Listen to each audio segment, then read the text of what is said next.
How's everybody doing today? We are joined again with a spectacular Stache. How you doing?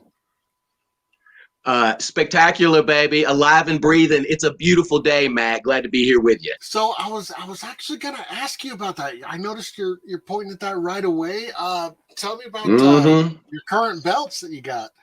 Okay, this right here, this is Strappy, the BWC Internet Championship belt. Stash has had this belt for well over a month now.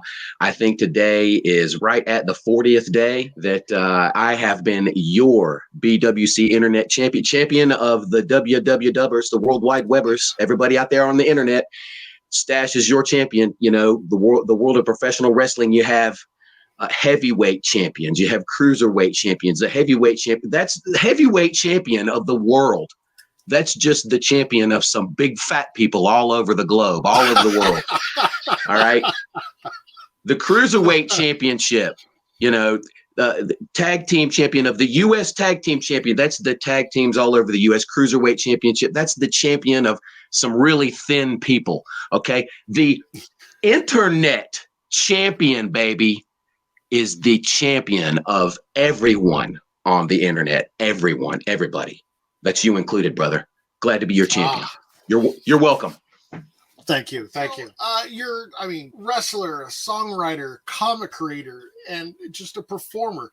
How did you get started as kind of an overall entertainer? It's probably started out entertaining my own family members, my brother and sister, and my mother and father. They all were very supportive and encouraging with my many artistic ventures. Entertaining being the main thing that Dennis Warren, later to become Dionysus Metal Cult, later to become yours truly, the Spectacular Stache, music, art, writing, performing, making people laugh, just keeping people entertained. This is something that I've been doing for a long time since I was a kid. My dad really got me interested in wrestling, and took me to my first live wrestling show. Also, my parents were very supportive of my music, got me started in classical percussion training in the band program at my local elementary school and then high school. And of course, that led on to a long-standing rock and roll career. Stash been making heavy metal rock and roll music for going on 35 years now. So I'm really proud of that. And drawing pictures, man, as soon as Stash could pick up a crayon and start drawing some of the, trying to imitate some of the pictures that he was seeing and the television shows and the cartoons and the comic books that he was absorbing, and trying to put that to pen and paper, and then mapping out the stories and telling the stories behind those drawings. This is all, been something that been doing for a long time. That's finally now starting to come to fruition. And glad to be here with the Crypto Comics crew. And Matt, brother, what are we going to talk about tonight?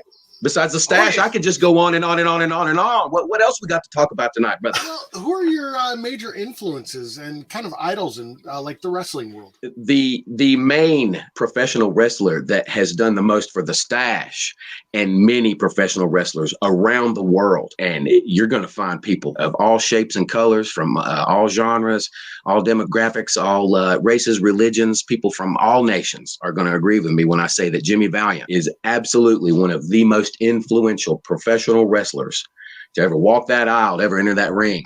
He showed the Stache everything the Stache knows, and he has shown many, many wrestlers how to be not only a heel, but a baby face, and most of all, just an entertainer. He's crossed over into music. He's had his own hit singles. He is a wrestler, a musician. He's written his own books, and he's been in comic books. So if you want to talk about somebody, who has influenced the Spectacular Stache, we got to talk about the Boogie Woogie Man, handsome Jimmy Valiant, baby. Also, in addition, Stache's probably main influence as far as professional wrestling managers, you got to talk about Bobby Heenan. You got to talk about Mouth of the South, Jimmy Hart. You got to talk about Jim Cornette, Paul Heyman. There's just so many out there. J.J. Dillon. There's just so many. How about you, Matt? Where are you coming from? Can you throw some wrestlers out there, and we'll chew on this a little bit. We'll spit it out. Way back when I was a little kid, I got into wrestling, but kind of growing up, just other stuff got in the way, and I left it. Yeah. Oh man. Well, look, to be honest with you, I don't watch a lot of modern wrestling. I tune in from time to time. I listen to podcasts to find out what's going on. The main companies, WWE, AEW, things like that. I see some of the wrestlers that I really like. I think I'll just throw this out there. I will say I like Taya Valkyrie. I think that she is a great wrestler. She's got lots of potential to be a lot better and needs to be used a little bit better, quite frankly. And I really like Jade Cargill. I think that she has an amazing look. I think she looks like Wonder Woman. I think that she has a lot of talent, and again, just needs some time. Okay. That's one thing about professional wrestling is these things take time. Music, art, writing, these things take time. A lot of times when you're seeing these stars that you're seeing for the first time, they've been doing this for a long time, and they've had to go through a lot to get to where they are. And a lot of times, all I can say is just try to pay attention to what's going on at the underground and independent level before these people get to the top. And you can support them all the way there. Look what's happening with the Spectacular Stache. Here's your chance to get in on the ground level. Stache been working on this for a long time. And here we go, baby. Music, comic books, writing, heavy metal. It's all coming together finally. You guys have been in on the Metal Cult Comics, the Stache, the Dionysus Metal Cult train for a long time. You've seen that he introduced all these elements into the Metal Cult Comics series before they ever came to fruition. So you see where my heart's at, and you see where Stache has been coming from for a long time. I just want to entertain people. I love what I'm doing. I love to be able to do this. And always, Stache is asking for your support. You can go to the website. I'm sure we'll be talking about that later on. You can pick up Stache's stuff. You can go see Stache's comic books. Every comic book the Stache has ever done, every single one of them are on CryptoComics.com. And that right now, brothers and sisters, that's 10 individual comic books, Flippy the Dachshund and Metal Cult Comics included, and one giant size 116 page graphic novel. All right. It's all there. Go check it out. We will definitely be getting into that a little bit later. So I got to ask, do you have any favorite matches or any favorite stories from wrestling? Well, I really liked everything that the Four Horsemen, the whole storyline of the Four Horsemen, back in the late 80s was just compelling to me. And still, even to this day, I can go back and I can watch those old World Championship Wrestling shows with the Four Horsemen and the Boogie Woogie Man and Paul Jones and his army and the Rock and Roll Express and the Road Warriors and that era. And as far as a favorite match goes, I just gotta admit, when I was a kid, my father really liked the heels, and he would always taunt me, "Oh, look, he's got a boomerang. He's got a foreign object. He's got a foreign object. He's going to hit him. He's going to hit him with a foreign object." And I would get just so mad and so pissed because he'd hit him with the foreign object, and there was nothing that, I could do about it. Reach for the TV. I couldn't stop my guy from getting beaten and the ref not seeing the foreign object, and my dad would just drill it in. He hit him with that foreign object. You can't do nothing about it. And I gotta say, the big scary guys, I really liked Nikita Koloff, Bruiser Brody, Abdullah the Butcher. These guys just literally scared the poo out of me when I was a kid. I believed. I was there, and I was a believer. So I gotta say, probably any match, if you want to be entertained, look up something with Bruiser Brody versus Abdullah the Butcher. They're probably matches only going to last a few minutes, and they barely, if ever, will step inside the ring. They're probably going to brawl and get bloody within the first minute, and then fight each other to the dressing room. It's always entertaining, and it don't matter where it is, whether it's Texas or Japan, it's the same damn match, and they do it every time, and it's always entertaining. So I don't understand how wrestling is able to do that, but when it's good, if you've seen wrestling before, I mean, everything's been done before. Music, comics, writing, movies, everything you see on television.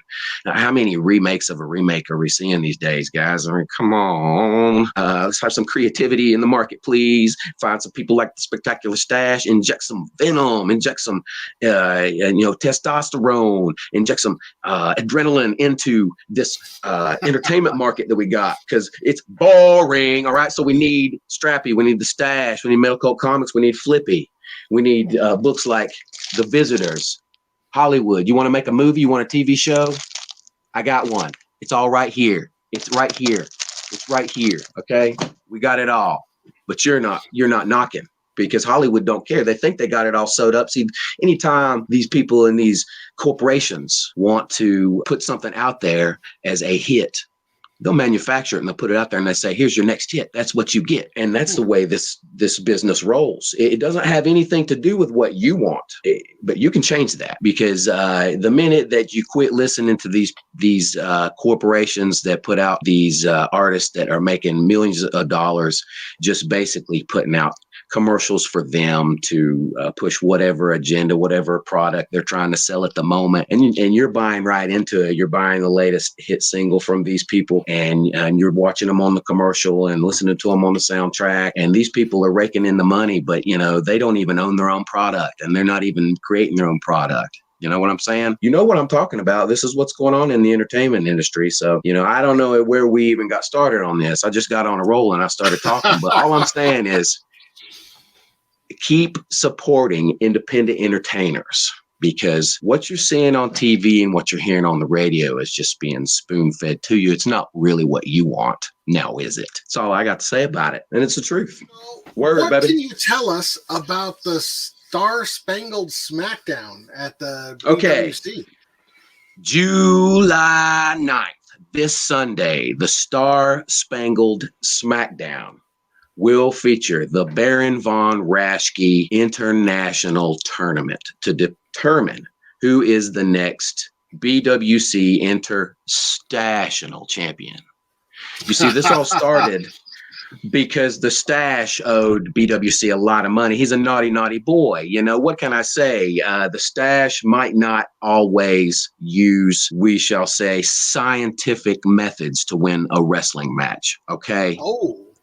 Okay. Sometimes Stache may bend or even break the rules if he has to win, because I'm in this to win it. Listen, life's too short. Got a lot to accomplish here on planet Earth. And I got a lot of professional wrestlers backing up the spectacular Stache in his campaign to keep this BWC Internet Championship trophy right here where it belongs, with the Stache. All right.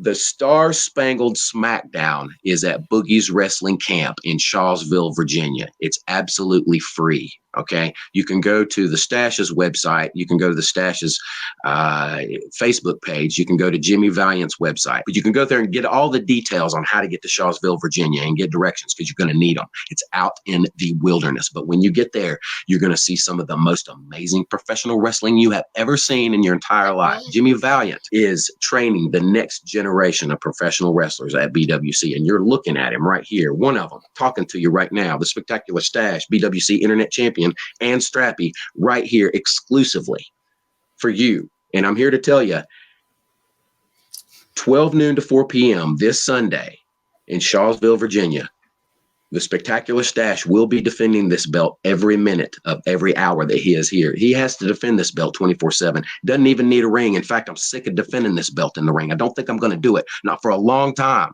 because I'm constantly having to look over my shoulders everywhere I go and worry about somebody coming up behind the Stache with a referee and throwing him down, taking him down for the pin. 1, 2, 3, and taking Strappy away.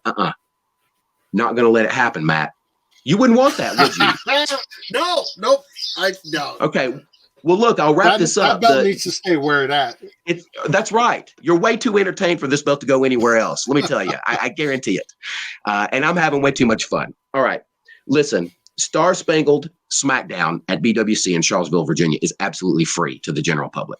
12 noon to 4 p.m. We will be filming the next episode of Wrestling Live from BWC, Jimmy Valiant's very own YouTube television show. You can watch the spectacular Stache right now. Go there and subscribe. Go to YouTube. Look for Wrestling Live from BWC. Does the Stache have to spell it? You can find it. It's easy. Go there. Subscribe. And start from episode 1 all the way up to episode 30 or somewhere, way up there. We got all kinds of extras and lots of other stuff going on. So you're going to want to check into this, because quite frankly, this is why Stache is not watching professional wrestling anymore. Stache is going to BWC every other week and participating in the Wrestling Live from BWC television show to live out his dream of that TBS World Championship Wrestling television show I talked to you about earlier, the one with Ric Flair and Nikita Koloff, the Four Horsemen, Boogie Woogie Man, Rock and Roll Express, all of those stars. That is really, really what Stache has always wanted to do, and he's doing it. Okay, that is why I don't watch a lot of modern wrestling, and quite frankly, the stuff I'm seeing at Boogie School and in the independent market. And at the indie shows and on Wrestling Live from BWC is much more entertaining, much more close to what I want to produce for you, the people of the internet, your champion, your belt. So there you go. This Sunday, free, 12 noon to 4 p.m. Be there. Come form a protective wall around your BWC internet champion. Don't let anyone get near him or the belt, and we will keep this belt for a long time. The second round of the Baron Von Raschke Interstational Tournament will be taking place at this event. And let me tell you, I got a Baron of my own. He's from Germany. His name is Victor Kraut, and he is a very talented wrestler. He is here to take home that BWC gold, and Stache is going to help him do it. He's going to take that gold back to Europe. And you want to know why Stache is going to help you do it? Because it's the most American thing in the world. He helped me get this belt. Victor Kraut laid his body on the line and helped Stache get this belt. And it's all the belts are coming home to SWO. That's all I got to say. You got to be there. You got to watch it happen. And if you can't be there live, well, you know what to do. How many times do I have to tell you? Stache say, go Wrestling Live from BWC. Hit subscribe, like, share, spread it everywhere, baby. Yeah. Next subject, Matt. Are we rolling? Are we having fun? So you actually have your own action figure too. Oh, yes, I do.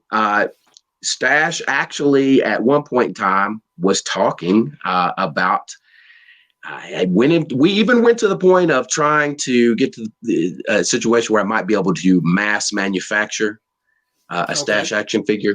I don't know if you can see him on the wall here. I'm going to try to see if I can grab mini Stache here. This right here is the star of the Star Spangled Smackdown right here. The Spectacular Stache in miniature. Yeah, baby. 3 twists of the stash is all it takes. Woo! No mercy, daddy. Yeah. Woo! Happy July, everybody. Happy July. Come see me at the Star Spangled Smackdown. I'll be there. Woo! All right. So this action figure was created by my friend Eric King, who is no longer here. Eric, brother, this is for you. Strappy, mini Stache, all kinds of accoutrement for the most spectacular one in the world, baby. Unfortunately, at the time, it was going to be far more to mass produce these figures than Stache was able to do. But I will say this, things have changed now with 3D printing, so there's always the opportunity for this to come back up. And if there were some situation where some 3D printer out there might be interested in coming up with the resources to do a mass Stache action figure, I would say we're going to make some money, because there's quite a few people that buy the things that are produced by the Stache. Everything that the Stache produces either sells out or is still in circulation and selling right now. I have right now only one copy of this unsigned issue of Metal Cult Comix number 6. It is the final copy. It's been several years, but finally I'm about to sell out of this. So what happens is I've got one more issue of Metal Cult Comix on the way, and I will probably, once that sells out, I'll probably do another one of these giant size books that collects, the previous issues, because once they sell out, I don't reprint them. I may go through 1 or 2 printings of a book, but once they sell out, I usually will. I will do the the giant size issue and collect a bunch of issues in one giant size graphic novel. It's an old Marvel trick. DC did it as well. And it's a great way to republish your material and continue to be able to get it out there and make money and introduce your product to new clientele. That's why constantly every Comic Con I go to, every live wrestling event, I usually sell several copies of either Metal Cult Comics or Flippy or both, and copies of my book. So the question was, do you have your own action figure? I do. It's not ready for mass production yet.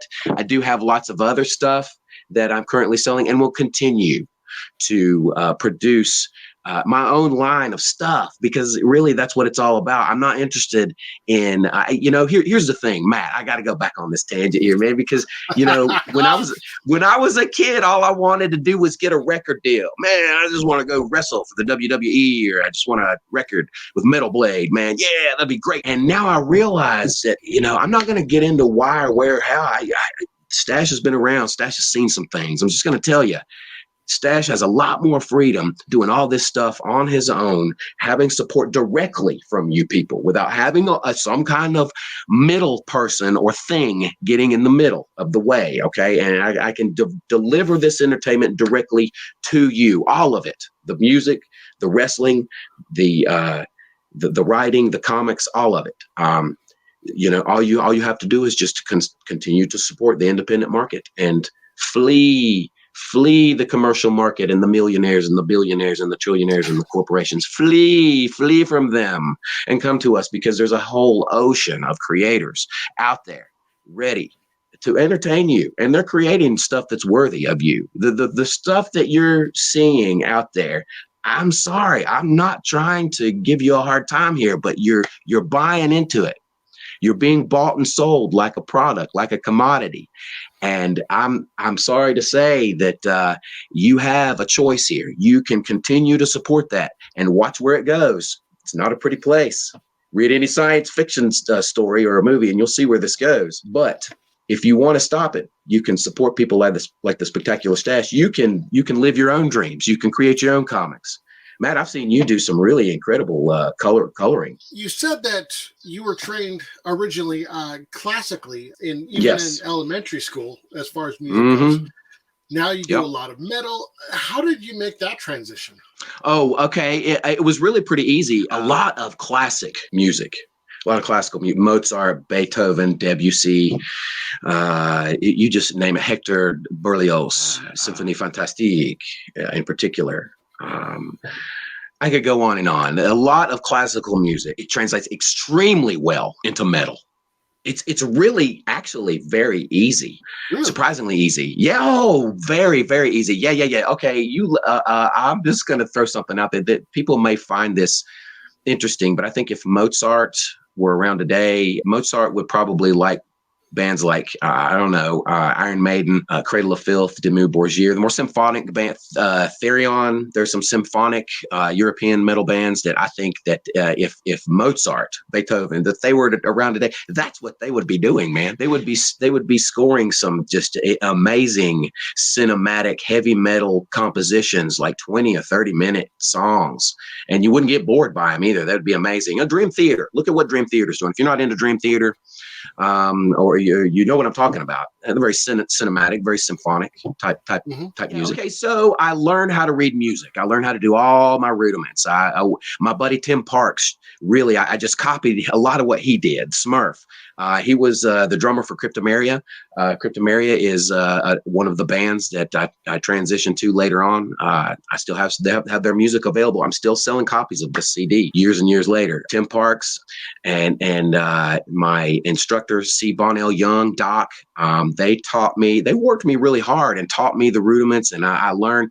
And eventually I got to the point where I really just didn't like reading music. So I would just kind of like toss that to the side and just kind of make up my own stuff and follow what everybody else did. And I learned as a percussionist, it was quite easy. to do that. And later on in life, I learned to transition these skills on individual techniques on different drums. I transitioned that into a rock and roll drum kit with my brother. My brother had a drum kit, so I just started sitting in with him and learning how to keep time and really listening to bands like Def Leppard and Metallica and Cinderella and Bon Jovi and Slayer and Megadeth and Anthrax and a lot of 80s hair metal and thrash metal, and trying to learn how to play those songs as fast as I could, and even faster than the song that I was listening to if I could. And the next thing I knew, I was a teenager and I was out there playing live and entertaining people on a stage. And I mean, that started when I was 15 years old, and it just came natural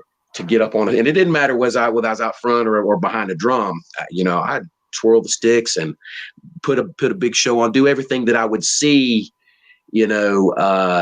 people in rock and roll doing, and add my own flair to it. And here we are, 2023, and I'm still making music. I eventually transitioned from drums to a vocalist. As you get older, I'm just going to be honest with you, your body is less enthusiastic about doing all those rudiments and drumming at full speed, basically running a marathon for 2 hours every night. It's a little bit easier for the Stache to step away and just do lead vocals and write lyrics right now. And that actually became really easy too, as a strange thing. Do you know of any? There are actually a lot of drummers that transition to a lead vocalist. I'm sure you're familiar with Phil Collins. Oh yeah. Another one you might not be so familiar with is Chris Cornell, who I think was the huge fan of Chris Cornell. Okay. By the way, if you ever get the chance, check out Chris Cornell's acoustic version of Nothing Compares to You. It's amazing. Oh, wow. No, I have never heard that, but he's so talented, though. He has such a great voice and such good timing, and such the quality of his voice is really just amazing. Yeah. I agree. Yeah, but he's a drummer. Can you think of any more? Karen Carpenter, fantastic singer and drummer.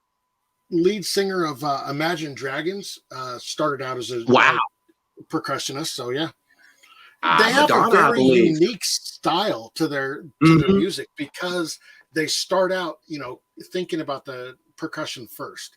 So that's the percussion. Okay. Yeah. You got to have that primal rhythm. It goes back to the heartbeat. It's essential.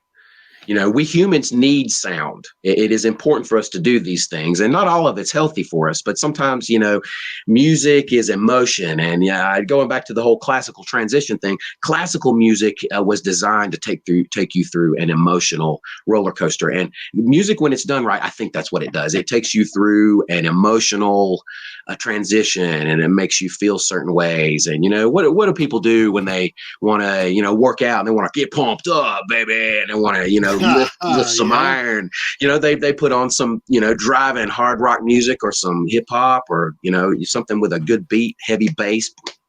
Oh, yeah. And, you just, but I will say this: if I'm trying to write another book, this is interesting. I don't know if anybody else feels this way, or how you feel this. Different types of music put me in a different mood to do different things. If I really want to crank something out, and I need to, I will put on some Iron Maiden, or some Megadeth, or something Dragon Force, or something like that, something with a really fast beat, and I'll just crank this stuff out, and it keeps me hyped up. But I can't do that if I'm writing lyrics, or I'm writing a story. I have to put on like some Debussy, or some Mozart, or some Beethoven, something that's kind of, or like studying music. Does that make sense? Something with some ambiance, new age. I can't put on anything with lyrics if I'm trying to write. Yes. I did this. Why is that? I was trying to write this thing, and it was so awesome, and I'm wording it in my head, and I'm listening to Eminem actually. Oh, yeah. Okay. I get done, and I go over to proofread it, and realize that all I had written is the lyrics to his song. Everything I had written, all the stuff that I had planned, totally forgot. Okay. I was like, are you kidding me? Here's a little secret. This is one thing as a creative artist, bridging many different a renaissance stash, as it were, music and art and athletics, writing. Mhm. One thing that I have noticed is the inspiration. Sometimes it goes back and forth, and you have to transition to different things. But if you are trying to write and you're listening to somebody spout lyrics at you, you're not going to be creative. You're going to regurgitate what they're doing. Mhm. If you're trying to create music, if you're listening to another artist, you're just going to probably, even subliminally, even if you don't mean to do it, it's probably going to come out. So one trick that I have used, if I am going to try to come up with a wrestling script or an idea, or if I'm going to write a new story, or if I'm going to write a new song, write lyrics, I don't listen to anything. I'm on my way to the studio to record lyrics for a new song. I don't listen to anything. It's silence. I'm either going over my lyrics, or I'm just thinking to myself, and I'm pumping myself up, and I'm visualizing being able to accomplish the goal, and I'm creative. Instead of enjoying someone else's work, I am getting in a space where I can create my own and tap into all of the things that I've seen and heard, and you tap into these things anyway.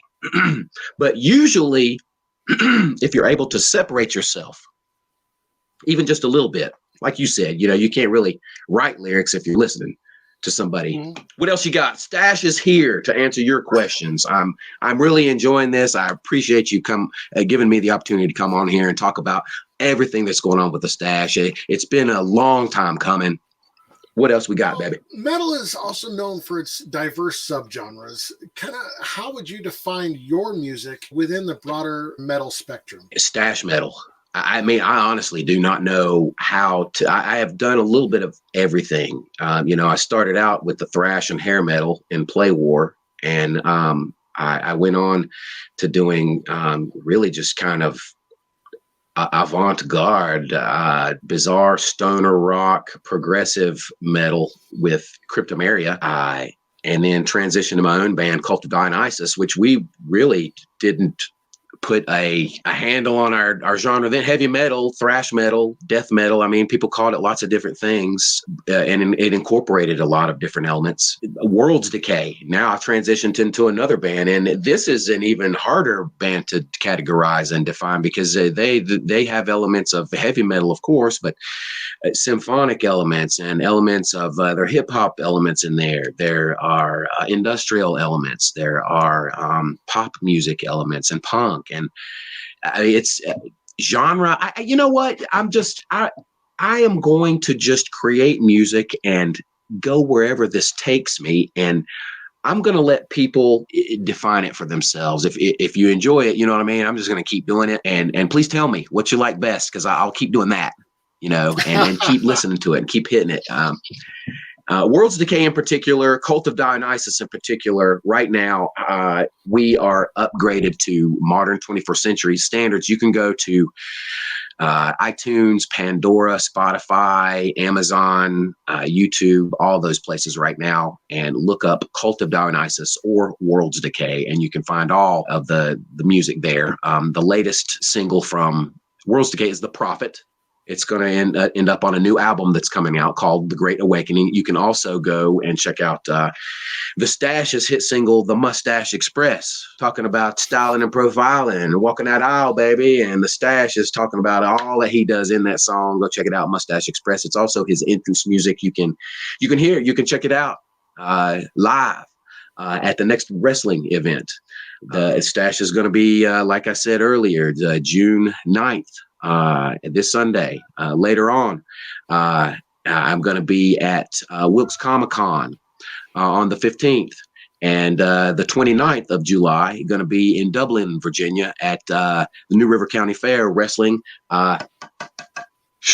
If God willing, I'll have Strappy with me, baby. We shall see. But regardless, Stache going to be there. I would love to know, have you ever faced any like misconceptions or stereotypes about metal music or its fans? Metal is satanic. Yeah, you worship the devil if you play metal, and that one's been following Stache around for a long time.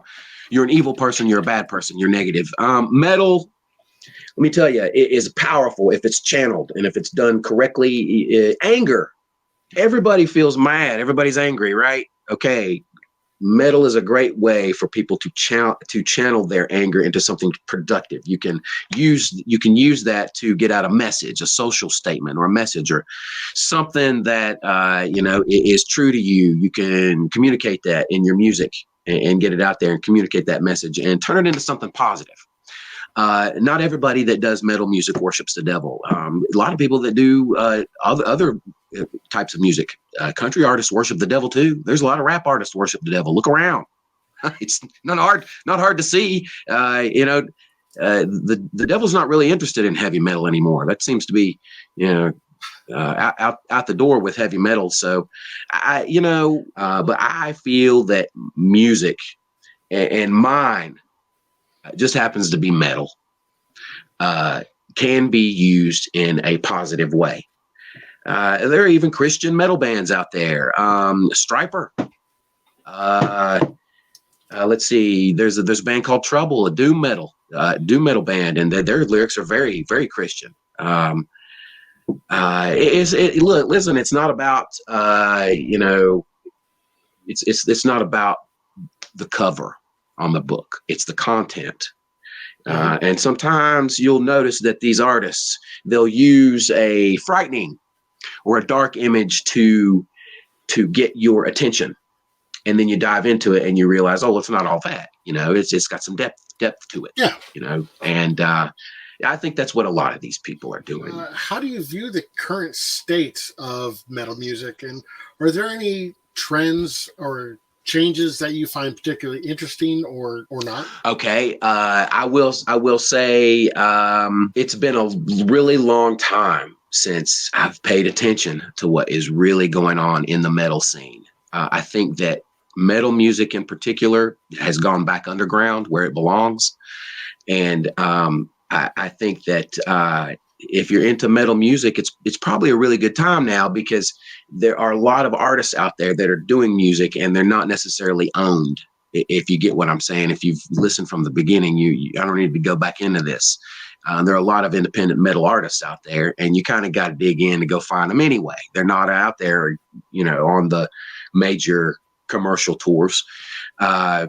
I think the state of metal needs to really be a lot like anything else. I just feel like it should go back independent and underground to an extent. Yeah, I mean, there's some successful artists and there's some really good ones. And I wish I could name some new ones. World's Decay and the Spectacular Stache and anything he's doing. There you go. I mean, check that out first, right now. Go. What I will say is I am focusing on the wrestling right now, and also writing my own music and creating. And I'm really not just, people can give me an idea what Stache needs to be listening to and keeping an eye on, and I'll be glad to check it out. What would be your suggestion of a good new metal band that Stache should be checking out, Matt? When it comes to metal, there's just a couple of local bands that I'm really into. Yeah. But once again, well, that's what I want to hear. Albums, so yeah. Like I'll go to their anything on. They're at the local bars and stuff like that. I'll go to those, their shows and really check them out. And yeah, do they have T-shirts and CDs and stuff? Nope, or stickers or anything. They don't. Okay, they need. Even tried to help them. You tell them. Stache said, "Oh, well, what's the problem?" Because I'm going to tell you, this is just straight up, and this is truth right here.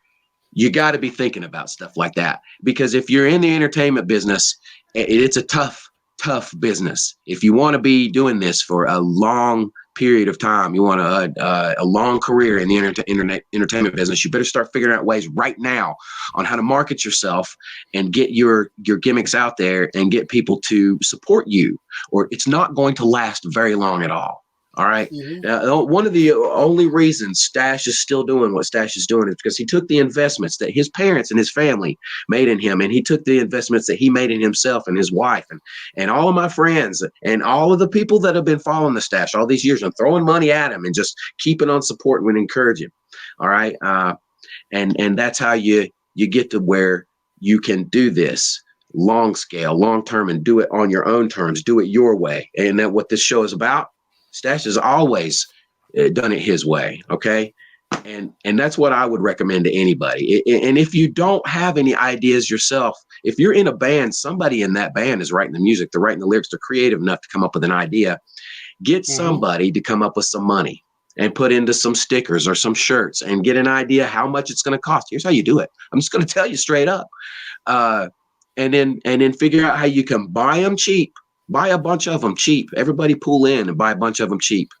And then at your shows, make everybody believe it is the most important thing that they can do right there at that moment to buy your stuff and support you.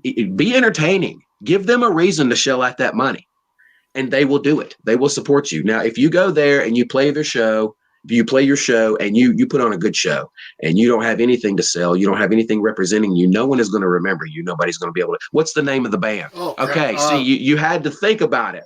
You had to think about it. I don't know why I'm totally drawing a now blank. That right there. No, I'm telling you, because you do not have the band's T-shirt, you don't have their sticker. They did not imprint. I'm just saying, this is why we're having this show here. This is why Stache is telling you, tell this band to watch this show. I am telling you, this is the truth. This is why I'm still selling copies of my CD that I put out 20 years ago. This is why. I saw that because on Facebook. Yeah. Well, look, I'm getting ready to put out a brand new CD with Worlds Decay. It's getting ready to come out, Great Awakening. And that is because Stache has not given up, and he has taken all of the support that people like you have given him and the investment, and he has continued to believe and continue to be creative and do different things and try to entertain you. And that's all I can say is that if you want to do this, you can do it. And you don't have to sign a record contract to a corporation and become a product for them. You can do that. I've done that myself. Okay. It was difficult. It was hard. I won't go into it. You probably maybe don't want to go that route. Okay. It's not a pretty picture. When you become a product, you think you made the big time and you're on tour and you think you're making a lot of money, but at the end of the tour, you get your cut of it. And there's really, I've just given you, this is the way it works. I've done that. I've done it. I've been there, and it's the same in all genres. You go on tour, you get back from your tour and there's $60 because the tour has eaten up everything else. And then the record company and the producer and the tour manager and blah, blah, blah, blah, blah. Okay. So that is why you got to go on another tour. That's why you got to write another book. That's why you got to make another movie. Do you get it? You can do all these things and you can make a lot of sacrifices and you do it on your own. It's going to be hard, but you can do it. You can do it. I'm right here. Stripey showing you dreams can come true. You can make them come true. It's hard, but you can do it. Your comic career is also in full swing. If I'm not mistaken from your Facebook post, you're going to be at Wilkes Comic Con, Wilkesboro, okay. North Carolina. Yeah. I will be there. It is going to be July 15th. Just confirmed. Okay. It's in North Wilkesboro, North Carolina. Stache will be there with a large selection of vintage comic books. We got Shogun Warriors. I'm just throwing a selection out here. A large collection of vintage professional wrestling magazines. And, of course, all of the things that Stache creates himself. Giant size metal Cult Comix, all my issues of Flippy. Also, I do have some copies of my books and some music. I will be there with the BWC Internet Championship belt if Stache keeps it through Sunday at the Star Spangled Smackdown, baby. Every wrestler is going to be there gunning for this belt. And luckily, I've got my SWO operatives, Stacy, be there. And Helenos, Wreak Havoc, Jaden Fury, brother, be there. Every SWO member needs to be there this Sunday, July 9th, so that Stache can take Strappy to North Wilkesboro, North Carolina, at the Comic-Con and show the people what it's like to be spectacular. Woo! That's right. I recently saw on Facebook that you had a new logo from a designer, Jimmy Strickland. That's absolutely true. My man, Jimmy, if you're out there watching, he told me not to go on and on and on about this, but I got to tell you, my SWO graphic designer has come up with a large selection of incredible graphics that the Stache is putting to use. And it's very interesting to see this happen because this was not planned. This is not something the Stache could have come up with himself. The people, my WWWers, my worldwide webbers, my members of the SWO all over the world, including Jimmy Strickland, graphic artist extraordinaire, coming up with all kinds of cool stuff. So keep a lookout for a wide selection of accoutrements from the Spectacular Stache, t-shirts and other stuff. We got some stuff in the works. It's coming up. And Jimmy, you've done a fantastic, incredible, spectacular job, brother. And we're going to put these designs to use. Well, what do you think? Are you enjoying some of the new stuff that's come out? I am. I really am. Look, we're only getting started. He sent me, you would not believe how much stuff he has sent me. I've just scratched the surface. I'm just trying to test things out and see what people like the most. How do you see your comics fitting into the overall artistic identity? As a musician, as a wrestler, as a comic creator? It's easy. It's easy. It's really easy. I mean, it only makes sense if you realize that the Stache can do all these things. And if you realize that, it makes sense because the Stache overall, most of all, is an entertainer. And if you get wrapped up into the world that the Stache creates and the web he weaves with his silver tongue and the twisting of the mustache, then that's the goal, because Stache can not only deliver in the ring and take home the championship gold, because the Spectacular Stache can write his own songs, his own entrance music. The Mustache Express, that's the entrance music that you'll hear when the Stache enters to the ring with his tag team, the Mustache Express.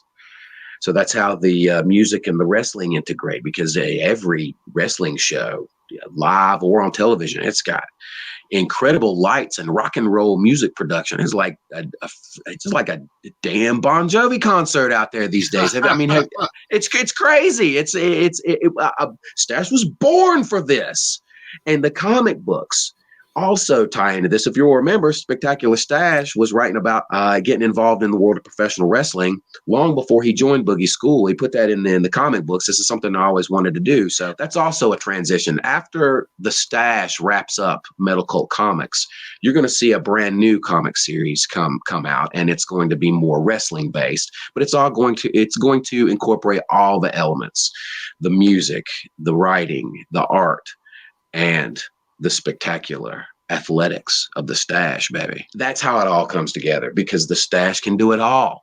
This gimmick would not work for just anybody, but it works for the Stache, baby. What do you think? All of these careers, they seem to have kind of a symbiotic relationship rather than seeing them as separate outlets. Yes, and you'll notice some things will take a backseat from time to time. Like right now, the wrestling is really taking off, so I'm focusing on that. But I'm also doing artwork. I'll just for the next issue of Metal Cult Comix, and this has been a long time in the making. I'm just going to go through some of these right here. This is let me bring you full screen. This is an exercise in DIY. Right here, I hold in my hands the current illustrations for the next issue of Metal Cult Comix. Every single panel is an illustration that I have done pen and ink, first in pencil, then inked in on a sketchbook, scanned it to a computer, put it into a program, and then I will create the actual pages with the text and the word balloons and the sound effects and the narration and all that stuff. And I'll put together a comic. I'll just go through some of this art. This is the cover. I will attempt to pick images that do not contain nudity or anything offensive. I don't promise anything. But I'll just go through some of these. These are some of the illustrations. And as you'll see, some of them are illustrated on, they're illustrated on different grades and types of sketchbook paper. So if you want to create comic books, there's just so many different ways to do it. You don't have to, you can go to an art school, you can buy the Bristol board and you can learn the traditional way and you can go that route. Or you can just do it your own way. There's so many different ways, because in the end, all you really need to do is create a PDF file in the appropriate format of a modern comic book. See, these are some of the more recent illustrations I've done for the series. I love how and we'll just wrap it up here. Too. I have been spending a lot more time on these illustrations than the first issues of Metal Cult Comics, and I'm really glad that this is showing. And I don't care if it takes a while, because I really want to put out some of my best work and entertain people with these stories. So there you go. I will, and for an exclusive, only here on the Crypto Comix show with my buddy Matt, I'm going to show off the latest illustration. I'm still working on it. It has been I don't know if you can tell the pencil marks. I'm going to try to bring it in here at the very top there. You can see the the light pencil marks. Yeah, I'll just bring it out here. See those, yeah. Yeah. Good. Because I got to erase those things. Boy, that's a pain in the butt if you've been a little bit too heavy with your pencil. But you can go back in with digital and fix it all. So that's the great thing. So yeah, to wrap it up. So all you really need to do is take your illustrations and your ideas, and you can use software to put all this together, or you can do it. You just write it all, draw it all on a paper, scan it, blah, blah, blah. There's so many different ways. All you need is a PDF file. You can print these things up. You can sell them at the Comic-Con. You can get them on CryptoComix.com. CryptoComix.com has been supporting the Stache. They've had Stache's comics up on their platform for many, many, many moons, baby. You can go check it out. Yeah. Thank you. Not only I got some of your art on my wall too. I love it. Oh, excellent. Yeah. All right. Show that off. Keep styling and profiling that Stache artwork, baby. It's so kind of unique to see somebody that draws each panel on a page. It's by itself. What was the thought process of trying to go that route versus the traditional on the Bristol board? It was just so much easier for me to, on a budget, pick up some sketch books and just, I don't even know how the idea came to me, because I don't know anyone that has done it this way. I'm the only person I know of that's done it. If anyone else has done it this way, by all means, clue them in. Or if you haven't, this is one way you can do it. And I was trained in software development and computer technology. I went to school at a community college to learn how to use software and program computers and blah, blah, blah. So anyway, I used those skills and just a lot of trial and error to scan the artwork and create it on a template that is designed for the creation of a modern sized comic book, and making sure that the PDF file that I create is cut off at the certain point, because there's got to be bleed room. And I mean, you know what I'm talking about. When you get into this business, you're going to start to learn these terms, because there's a cutoff point at the edge of the page, and you don't want your text or your artwork that's important to the story bleeding over into that. And once you get to the point where you have a PDF file, like I said, it doesn't matter how you get there. You can do the Bristol board, you can paint it on a canvas, and you just get the image and you put it in a PDF file that is a modern comic book format, and you send it off to the printers. Now the publisher, or you send it to the publisher will print it off. And there's just lots of different ways to do it. That's one way. That's how Stache did it, and it's working. Now there are some limitations and some issues with doing it, but it's worked for me, so I've just continued to use that format.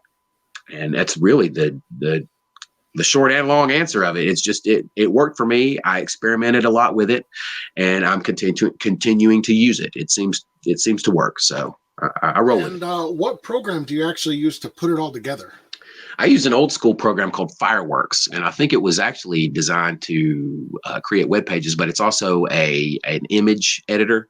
and it allows me to take all of my images and put them onto a comic book template and just basically put all the elements together on a page. And there are lots of Adobe Photoshop would do the same thing. I mean, there's lots of programs that would probably do this. It's just a simple graphics program, and I just make sure that I keep everything in the size format, and it's really a pretty simple operation. Comic books also come in an even numbered format, so you need to make sure that you're developing your story in 28, 24, 28, you know what I'm saying, pages, because there's a cover, there's a front and back cover, and in the 2 interior pages for the front. So there's actually 4 pages on top of whatever number of pages you have for the interior story. It gets complicated, but if you're printing comic books, you need to be aware of these things. If you're doing digital comics, it doesn't matter.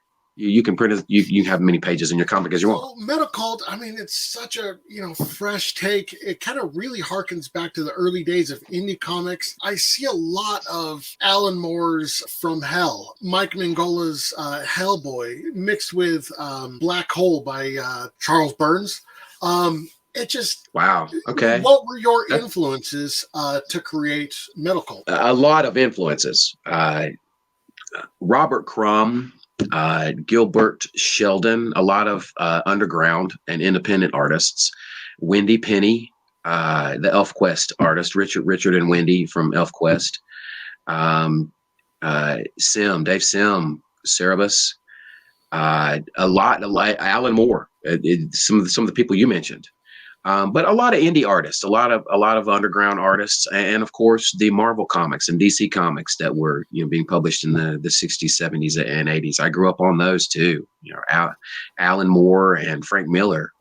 They writers like them really kind of revolutionized the superhero comics in the 80s and into the 90s.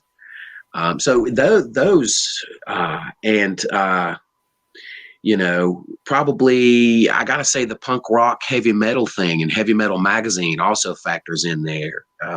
Kiss, rock and roll. That's pretty much it. You once stated that with issue 6 of Metal Cult, your band, I believe Cult of Dionysus at the time, imploded due to its success. What can you tell us about the band and the book? Okay, what's the question again? I mean, just the last part of it, I missed it. What can you tell us about the band and the book at that time? Okay, I'll tell you everything you want to know. There's enough times passed. It should really be no secret. What happened to Cult of Dionysus happens to a lot of bands. There's a lot of pressure. There's a lot of ego. There's a lot of sleepless nights. There's a lot of hard work. There's a lot of working during the week and then working during the weekend and then going back to work during the week, and a lot of tension, and everybody in the band wants to do different things and wants to take things different ways. And sometimes there's a lot of politics and hard feelings and all kinds of things. And just like you said, all of a sudden the mood, it drags everything down, and everybody gets into rock and roll and pro wrestling and drawing comic books and writing stories because it's fun to do these things. It's fun to be creative. It's just cool. But wow, I don't think I've ever really even talked about this. I thought everything was going great with the band. I was putting everything I could into it, and trying to book as many shows for the band and trying to put everything that we were making from the merchandise that we were selling, the comic books, back into the band to get everything out there. Actually getting to the point where some of the members were able to take home a little bit of cash at the end of the night. We were selling merch at the tables. We were making bank from the promoters were giving us some money from the shows. A little secret, you're an underground band. You don't always get paid to go to these shows. You're an indie wrestler. You don't always get paid to go to these shows. You're pretty lucky if you're doing anything. So we got to that point. Record labels were sniffing around. We weren't really getting any bites because I'm not really. We had already been through a lot of stuff with record labels, and we were doing just fine on our own. It's expensive to make records, but there are ways to do it. All right, we were on a roll. We were just going and going and going and going and going, and there wasn't even really any time to practice. And when it was rehearsal was set up, there was always something like somebody had something else to do or blah blah blah. These things happen with bands. It just doesn't even matter. because you get to a point where you either move on or you don't. You either move on together, or in many cases, if you're reading Cult Comix, you know that there are many situations in this book where the Stache just picks up some punk, some metalhead off the street with the band and rolls on. You either move forward together or you don't. And there came a night. It was October 15th, 2015. I remember it because it's probably the worst night of my life. Man, this sucks. I just got to be honest with you. This was really hard to get over. I went through a lot. But I had some look, everything was going fine. We were about to go on stage and I was trying to put my drums together and something wasn't right. I had some kind of, I don't know what it was. I was trying to put my drums together. I put them together in the dark a million times. Okay. And knew exactly where everything went so that I could go through the entire show and not have to worry about things falling apart. And I've done this a million times. Okay. That night, something was wrong. I don't know what it was, but by the time I got my ass on stage with my kit, things were out of whack. The show started and it was like when I started playing the drums and the songs were playing, I was floating above trying to watch myself play drums. And it just wasn't happening. It was like somebody else was playing the drums, man. And I don't understand what happened. My heart was racing. I couldn't catch my breath. I was just trying to get through the set. I had a bad night. Stache don't do drugs. There was no alcohol involved. I bring my own damn water from home to drink. I don't know what happened that night, but I don't remember finishing the set, but it was bad. I remember people heckling in the crowd and horrified friends and fans of the band that had seen us a bunch and were following us, just horrified, just confused. Looks like I was confused. I didn't know what the hell was going on. I still to this day do not know what happened, but all I do know is that I woke up in the back of Ziggy's in Winston-Salem in the VIP room, which was locked. The bartender later told me that night that the VIP room was locked. So you know how the hell I ended up in there. But I woke up in the VIP room on a couch, drooling. I woke up in my own drool. I'm thinking, well, the last thing I really remembered was that I was on stage trying to finish the damn set. And I woke up in this room. When I got out of the VIP room, I noticed that I was in the backstage area. And all of my stuff was scattered around. I mean, somebody had moved it from the stage and brought it back there. And none of the bands were there. Everybody had packed up and left. There was no music going on. They were cleaning up. It was like, I don't know, 3 a.m. It was well beyond any of the bands performing. All right. The bartender had come back there and found me in the VIP room and shook me and said, "Hey, Stache, you don't have to get in any hurry." And she's so nice. She's so nice. And the booker, the promoter, he was there too. Crow. He was there. Tara and Crow. And a couple of the people that were there earlier that had been there to help bring the stuff in and set the show up, they were still there. The band members had left. They had just took off. They were embarrassed, I guess, and pissed because I wasn't ever really able to resolve anything with those guys. After that night, one of the guys already had another band. He played the next night. He moved on real quick. The other guys, they already had something, I'm sure, set up too. They didn't want to have anything to do with me after that. So I tried to rebuild Cult and pick things up and got with Matt Miller, the guy that I'm working with right now in Worlds Decay. And it just didn't work. Okay. It was time to move on and let that go and do something different. And Matt, let me tell you, when I came to the realization that I just had to breathe a sigh of relief, accept defeat, accept the fact that there was nothing I could do to fix the situation, and realize it was over, there was some freedom in that, because I just dropped it. I let it go. You know the story from there, man. I mean, when I dropped the band, I kept on touring. I started doing Flippy comics with my wife, and I kept doing comic books, and comic books was the main thing. And it's just tried not to miss a beat. I was already doing Comic-Con events and stuff like that. So I just stopped booking the band, and I started booking myself at more events at Comic-Cons and stuff. And at these Comic-Con events, I met someone, and that person changed the Stache's life forever. And that person's Jimmy Valiant. Because when I met Jimmy Valiant, he showed me that I had a lot more to give, that the Stache wasn't done. And he told me, "You're just like Jimmy Hart. Man, the way you run your mouth, the way you walk, the way you carry yourself. You need to come to my school, son. I can teach you. I can teach you to be a wrestler." And I don't even think he knew that I had wanted to be a professional wrestler all my Stache in life.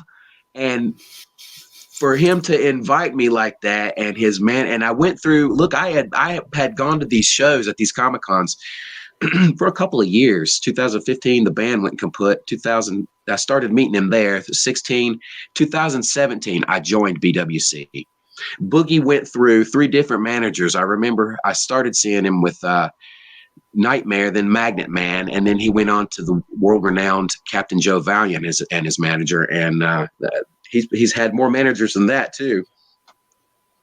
But anyway, that whole path of going through ultimate failure and defeat and humiliation, Matt, I cannot tell you how much it hurt for people to you know, just kind of not even want to talk about it. It was embarrassing. I couldn't even pick up my drumsticks and play a song, much less finish it. I still, to this day, don't even know what happened.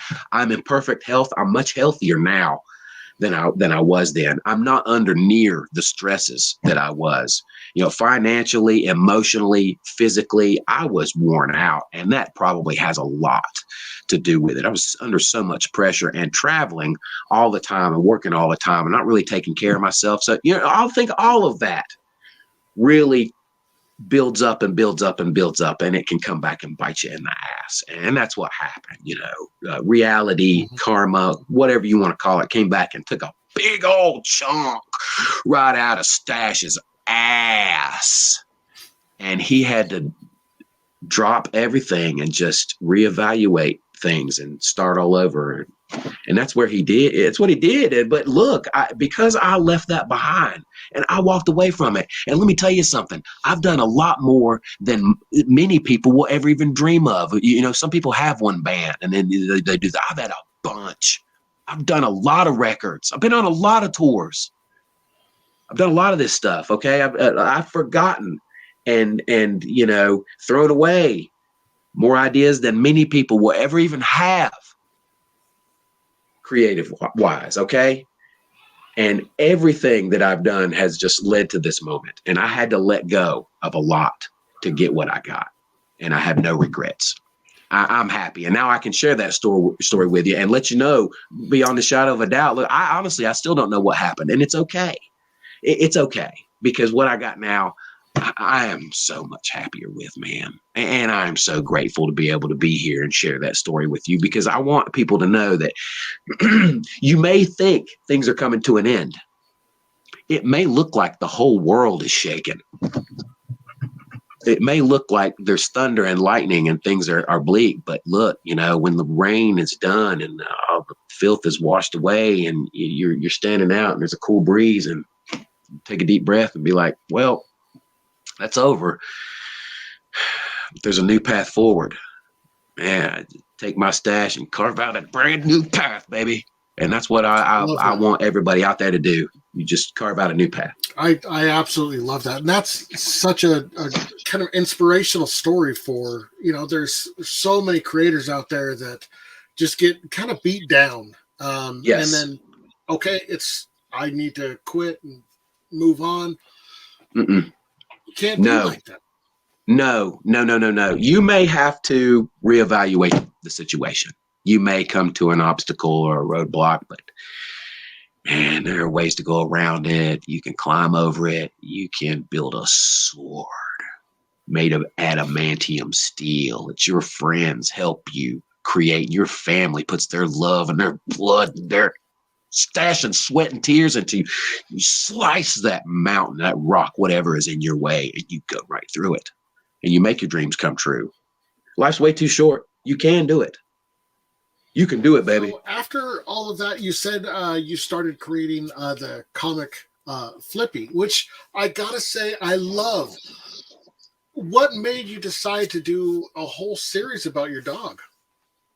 Dachshunds, wiener dogs. Man, if there was ever a character on planet Earth, it's a wiener dog. It's really, really easy to write stories about Flippy, and I don't really have to make them up. These are just really kind of almost simple comic strip style adventures. So it's really pretty easy. I mean, we designed Flippy to be really simple and really easy, and Jerry Lynn writes these stories for children, for kids to be able to, and we want them to be educational a little bit as well. So you get a little bit of information about what snacks are good for dogs and what snacks aren't good for dogs, and how to care for your pets, and a little bit of storyline about Flippy. And we just really wanted a book that parents could share with their children, and online read them to their children, or physically color with their children and enjoy without any kind of political or graphic content of any kind, and the language is very, very simple. So basically what we wanted, Jerry Lynn and I, my wife, is to develop a comic book that kids could learn to read from, just like Stache did. And that's what Stache probably started out reading comics a little bit too far over his head for his age. So that's why we wanted to introduce Flippy. And the amazing thing is, let's see, the first issue came out in 2016. We've got two issues so far. We've sold a lot of issues of this comic book, and some kids come up to us and they were like, "Yeah, well, Flippy was my first comic book." Really? Yeah, yeah. So I mean, some That's people awesome. isn't that cool? And some of them, this is what I really love. They will send pictures that they've drawn of Flippy, and years later they will be a artist or a writer or some kind of entertainer themselves. And that is really what gets me jazzed about what Stache does, is because it gives the opportunity to show just this is just an example. And you do it your way, because everybody's different. And there are many, many creative individuals being born on planet Earth right now that will come and they'll do far greater things than the Stache has ever imagined. But they might just get the idea to do it because they saw yours truly and wanted to be spectacular, baby. What would you tell potential creators, whether it's music or wrestling or um, comic books or anything else in life? What Okay. exactly would you tell them? Wrestling, come to BWC, come to Boogie's Wrestling Camp in Shawsville, Virginia. It is open 12 noon to 4 p.m. To the general public. Every Sunday. It's free. If you want to join the school and you want to become a professional wrestler, you want to be an announcer, a valet, a manager, you want to be a referee, there's so many things that you can do in the world of professional wrestling. Believe me, come to Shawsville, Virginia, join Boogie School. If you don't live in the area, move. Come to the area, stay here. Stay here for a couple of years, get your training in. You take it with you everywhere you go. And believe me, when you tell people that you have worked with Jimmy Valiant at BWC, they know that you've had the training that you need. There are people wrestling in the WWE and AEW right now that have been through Boogie's training camp. It's $250 down. It's $20 a session afterward. You can graduate from the same school that the spectacular Stache went to school at. You can become a champion like the Stache, but you're not going to be able to do it without the training. So, and you want to be serious. If you're going to get into the world of professional wrestling, I'm just telling you straight up, you want to be trained by a professional who's been there, who's done it. And Boogie has been there. He's done it. He's done it all. He knows it all. He's invented half of it and forgotten what most people know. Okay. What Boogie has forgotten are going to be a lot more than most people will ever know. And his trainers are training the art of professional wrestling, working heel, working face. I know how to do promos. While we're filming the television show, we're teaching wrestlers how to produce live wrestling television shows. This is why, if you're serious about your wrestling career, you want to come to Shawsville, Virginia at BWC. And if you want to know more information, you can email Jimmy Valiant. You can email the Stache. You can hook up with me on Facebook. I'll tell you all that you'll need to know. I'll introduce you to Jimmy Valiant myself at BWC. You can go to jimmyvaliant.weebly.com. You go to spectacularstash.com. You can hit me up on Facebook, and you can get all the information you need on your journey to becoming a professional wrestler. Now, next, rock music in general. If you want to be an entertainer in the music business, then here's what you do. You learn to play music the best way you can. I mean, any way you can. You find out what your instrument is, your style and all that, but you learn to entertain people too, because the music business is nothing without entertainers. So you want to be an entertainer while you're also a musician, if that makes sense. That's the best advice I could possibly give somebody. And learn about marketing yourself and selling yourself and trying to come up with innovative ways to put extra money into your pocket so you can get to the next gig and support yourself. Musicians, practice, because when you get older, you're going to have less time. So you want to start early. And if you are older and you're starting now, then you just need to sacrifice hours of sleep, sacrifice whatever you're going to need to do to do what you got to do. Lock yourself in a room, like in the vault, like the Stache, and just hammer it out. And you will lose lots of sleep. You may lose some time with your relatives and your family. If you got a loving family, a loving support system, they will understand, they will support you, and you'll make it happen no matter what. That is my advice to people who want to get into the music business. Learn how to entertain people, learn how to market yourself, and be the best musician you possibly can. Writing. If you want to be a writer, here's what Stache did. Stache went through Amazon. And much like he did through comic books, he just created a PDF file that is in a format that is easily usable by a book distribution company like Amazon. There are a lot of different ones. And believe me, Stache is thinking about exploring some other ones. But right now, I'm just kind of letting these books sit up there, and they don't get a lot of attention. So here's your opportunity to go and check out The Visitors. It's on Amazon. I've got 2 chapters of it. There's also Tales to Twist Your Mustache. And also another story I wrote with my wife, Jerry Lynn, called The Cemetery Inn. The things that I would recommend that people do is figure out innovative ways to get physical products in your hands that you can distribute to people and help support yourself. And you try to buy them cheap, and you try to sell them for a profit. And that is essentially it in everything.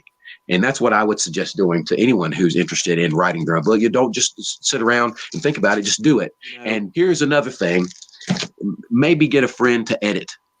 Just to read through it, because here's the thing that the Stache hates, and this is comic books as well as writing regular textbooks, is you get to the end of the book, you feel like you've gone through the entire thing 100 times, you read it yourself, and you're ready to let it go. You don't have any mistakes, and you get the printed book back, and there's a word missing, or there's an apostrophe in an S where there doesn't need to be one, something you missed. So someone else will have an objective point of view, and they might catch that mistake before it goes to print. That would be another suggestion that the Stache would offer up there for any writers, is you can't discount the role of an editor in proofreading your work. Comic book creators, get your comic book, go to cryptocomics.com, put it up on cryptocomics.com. Let all the people that are in this community read your stuff, give you some feedback, and help you get an idea of what you got.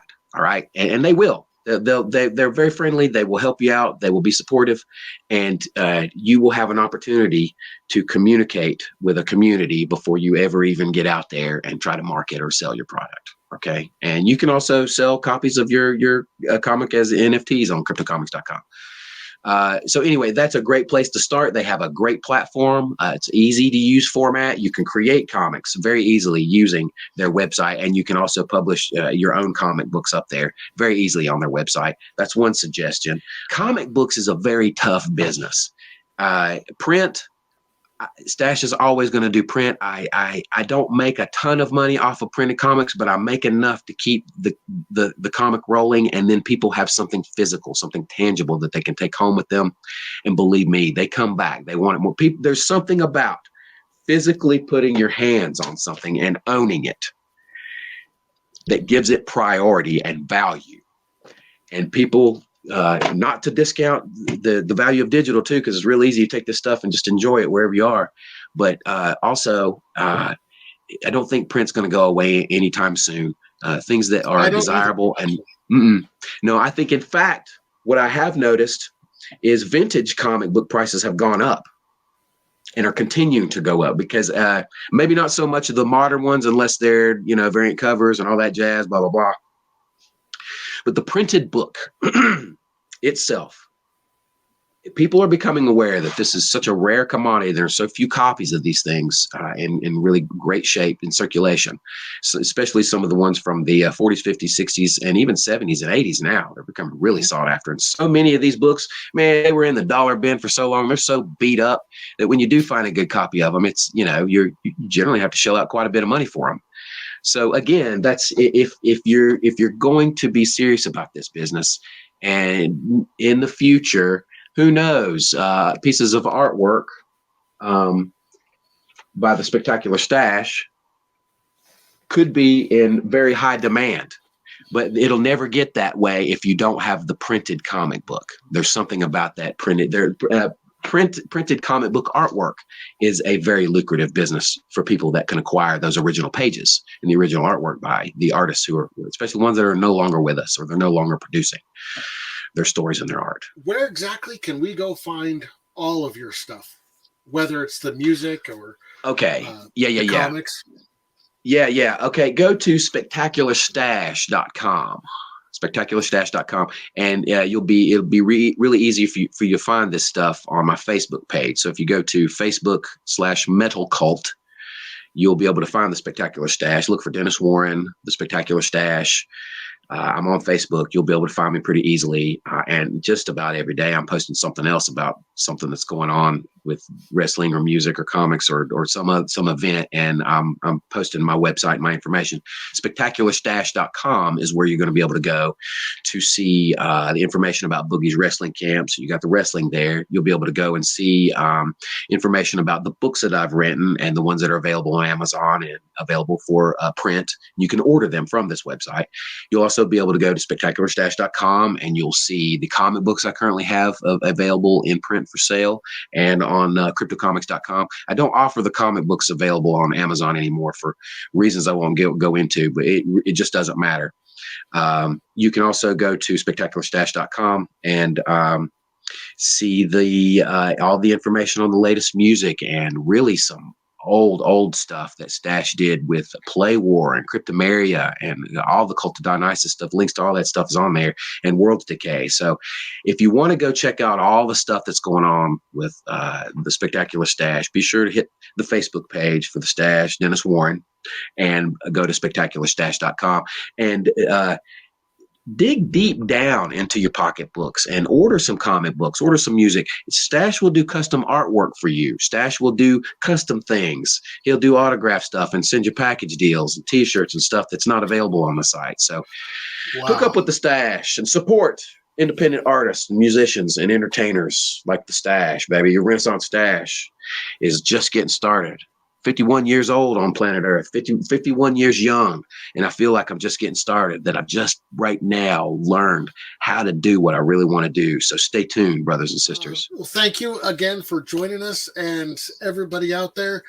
Links to everything will be in the description, and take care. Thank you, my brother. Be spectacular, Matt. Love you, man. On some covers. Hey, what's up, dude? What's up? That's right. What? Now that's love. That's love, baby. That's what I'm talking about. He's nice. Yeah. Let's hear it from Matt. Where were we going with this? What was the original question? I'm sorry. I can't even remember, honestly. Including, well, good Lord, why do I pick that one first? I don't even know if that's not really kid friendly. What do you think about that? How's that for a promo? I love it. I love it. I love it.